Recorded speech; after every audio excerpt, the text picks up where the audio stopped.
It's day 34 and it's like the 4th of December. What did you get in your little advent calendar? Was it like a squirrel? I've got a Gruffalo advent calendar, so I got like the little mouse from the Gruffalo. I got that. It was all cool. Tell me what you got in the description. Yeah, it was cool. And it had like the mouse on the back as well, but it was covered in fairy lights like I am today. Yeah. Okay, so today, as it is the 4th of December, I'm going to be talking about my top films to watch at Christmas. I have split this into 2 different parts: marathons I watch at Christmas and films that I like to watch on their own at Christmas, for those people who want to sit down and have a full day of watching films and people who just want to sit down and watch just one film. Now, I don't see the appeal in watching one film. I mean, if you're going to do it, you do it properly. You go all out. It's my opinion. Now, the first section I'm going to talk about is marathons. Now, I love a good movie marathon. I mean, it happens every holiday for me. I will have a marathon of something or other.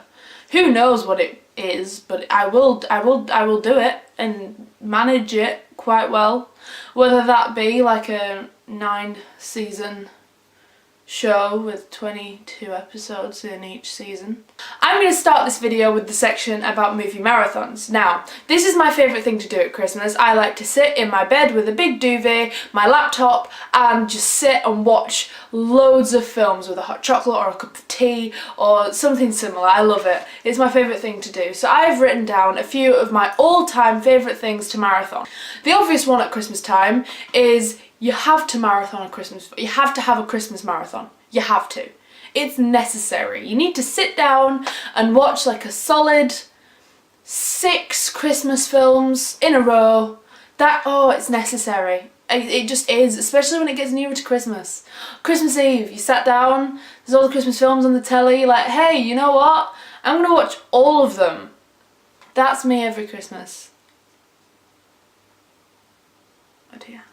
Other things that I love to have a marathon of are Lord of the Rings, Harry Potter, The Hobbit and Pirates of the Caribbean. Now, over the holiday, me, Lucy and Antonia are going to have a Harry Potter marathon. I will very probably video that, show you what we do, how it goes, how we manage to live through the 24 hours of film watching that I have done many a time before. Oh well, it's called commitment. Oh, it's commitment, it's not sad. Anyway, I love to sit down and watch all the Harry Potter films and have like a massive nerd out about all of the cool things that happen in that world, and about how our world is so dull in comparison. But, you know, one day I shall get my Hogwarts letter and I shall go to Hogwarts and live the life. I will. It's going to happen. It's going to happen. It has to happen. Anyway, I love watching The Hobbit because it's so, like, the graphics are so good.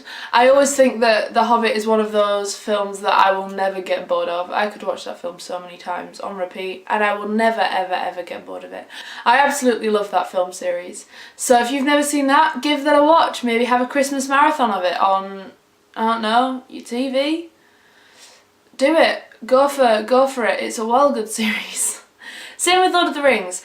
I often, when I'm having a Hobbit marathon, I often kind of go, I probably should watch all the Lord of the Rings now, which admittedly isn't a good way to go about life, because, you know, that's then 6 3-hour-long films you're watching in a day. Now, it's quite easy to have a Hobbit marathon and then a Lord of the Rings marathon a different day. I have to say I've done that quite a few times before.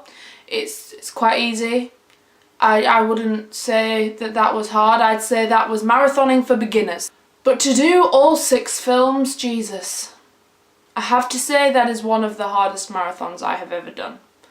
And this isn't even the exercise marathon.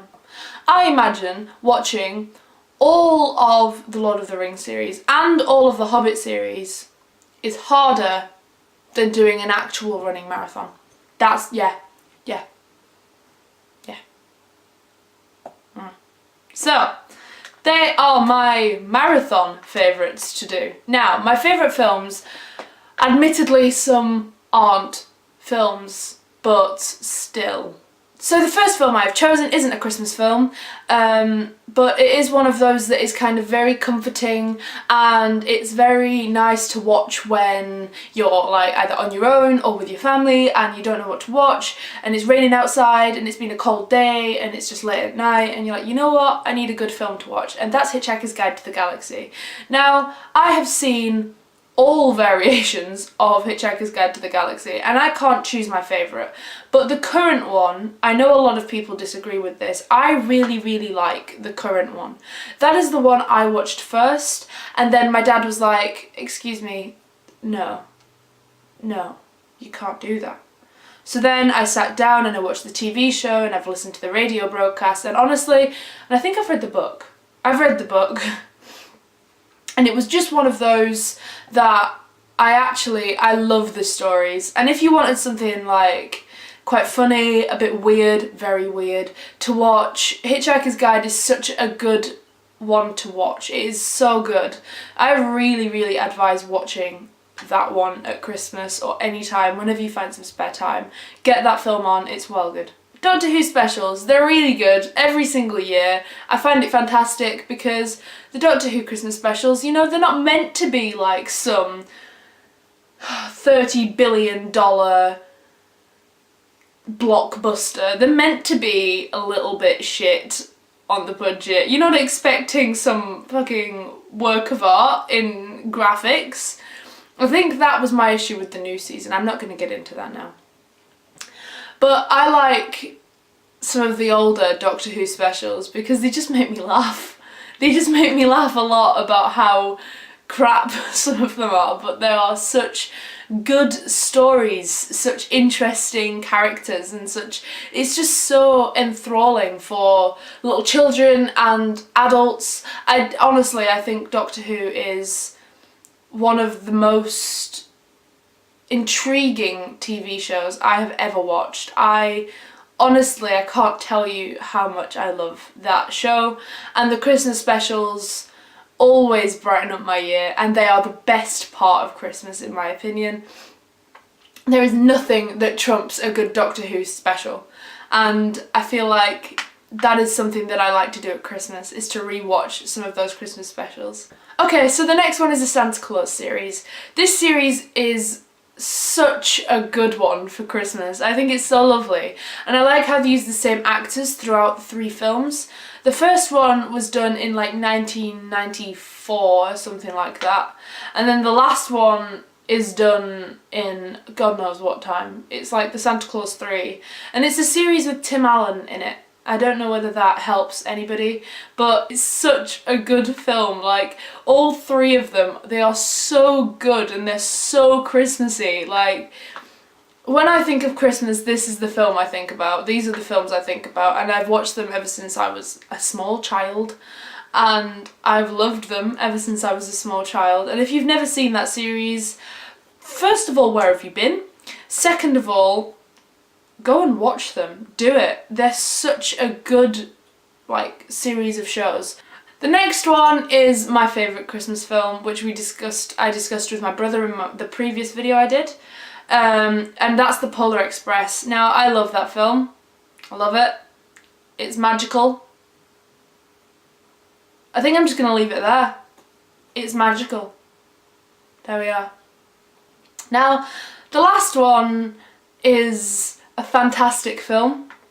I cannot praise this film high enough, apart from one thing that they left out at the end, which frustrates me no end. And this isn't a Christmas film either, but it does have like some Christmassy bits in it. And similar to how I said about The Hitchhiker's Guide, I just find it very comforting to watch. It's one of my favourite all-time films, and I find it very easy to watch, to sit down and put on and then just have a good old watch of it, and then I feel so much better about everything. And that is Harry Potter and the Philosopher's Stone. That is not my favourite Harry Potter film, but it is my favourite Harry Potter film around Christmas time, because it's so lovely. I mean, the characters are so young. Daniel Radcliffe, Emma Watson and Tom Felton and Rupert Grint, they are all like they're so young, they're so naive, and it's so cute to watch the story like unfold. And I remember when I watched that, I think I watched that around Christmas, which is another reason I associate it with Christmas. The first time I ever watched it, which was when I was like 5 years old, and honestly, I love that film. And the bit in the middle when Hagrid's pulling like the Christmas tree in, and then you see the big Christmas feast. Honestly, I think that is my favourite part, because it is just Christmas. It is. That has been my favourite films to watch at Christmas. I'm sorry that I rambled. Films are something that I really, really love, and I ramble a lot. Anyway, leave your favourite Christmas films in the comments below. If you think I need to marathon any films, also put those in the comments below. Remember to like, comment and subscribe, and I shall see you next week. Bye!